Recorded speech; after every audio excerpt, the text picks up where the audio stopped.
Hai, halo, assalamualaikum. Kembali lagi dengan saya Fathia Syahida dari Fakultas Hukum Universitas Surya Kencana Cianjur, Jawa Barat.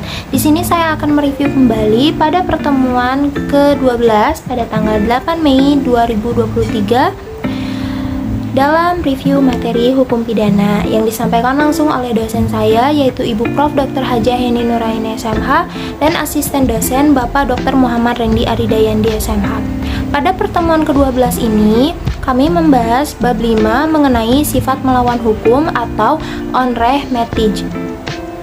Sifat melawan hukum ini merupakan unsur objektif dari tindak pidana karena merupakan penilaian terhadap perbuatan dan bukan pada pelaku. Suatu perbuatan dikatakan melawan hukum apabila perbuatan tersebut masuk dalam rumusan delik, sebagaimana dirumuskan dalam undang-undang. Perbuatan yang memenuhi rumusan dalam undang-undang tersebut tidak selalu bersifat melawan hukum, sebab mungkin ada hal yang dapat menghilangkan sifat melawan hukum tersebut. Seperti contohnya, di negeri Belanda dalam Arrest Hoogstraat tanggal 20 Februari tahun 1933 di kota Huizen mengenai dokter hewan.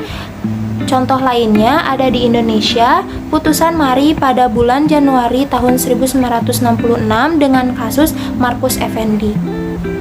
Sifat melawan hukum ini terdiri dari dua, yaitu melawan hukum formil dan juga melawan hukum material.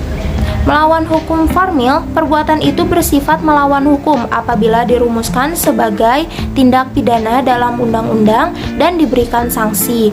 Sifat melawan hukum dapat hapus apabila diatur berdasarkan undang-undang. Jadi, melawan hukum sama dengan bertentangan dengan undang-undang tertulis. Sedangkan melawan hukum material bukan hanya berdasarkan undang-undang tertulis saja, tetapi juga berdasarkan asas-asas hukum yang tidak tertulis atau biasa dikenal living law.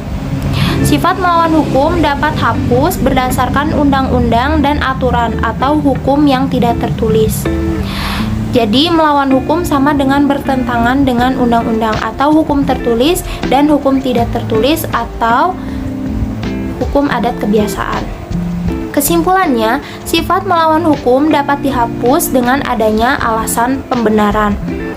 Menurut sifat melawan hukum formil, alasan pembenaran hanya dapat diambil berdasarkan hukum tertulis. Sedangkan menurut sifat melawan hukum material, alasan pembenaran dapat diambil dari hukum tidak tertulis juga. Ajaran melawan hukum formil sudah tidak dianut lagi sejak tahun 1963. Yang menentukan adanya alasan pembenaran di luar undang-undang adalah hakim.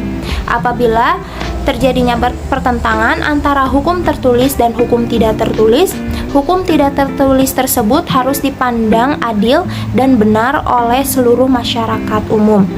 Rasa adil itu harus bersifat umum.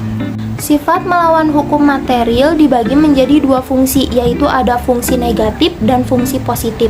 Untuk fungsi negatif, yaitu mengakui kemungkinan adanya hal-hal yang ada di luar undang-undang untuk menghapuskan sifat melawan hukumnya perbuatan yang memenuhi rumusan undang-undang. Sedangkan dalam fungsi positif, menganggap suatu perbuatan tetap sebagai tindak pidana walaupun tidak nyata diancam dengan pidana dalam undang-undang. Jadi, mengakui adanya hukum tidak tertulis sebagai sumber hukum positif. Sistem hukum pidana Indonesia menganut ajaran melawan hukum material dalam fungsi yang negatif. Contohnya, arrest dokter hewan. Mungkin cukup sekian penjelasan pada pertemuan ke-12 kali ini. Mohon maaf bila banyak kesalahan. Sampai jumpa di review materi hukum pidana selanjutnya. Assalamualaikum.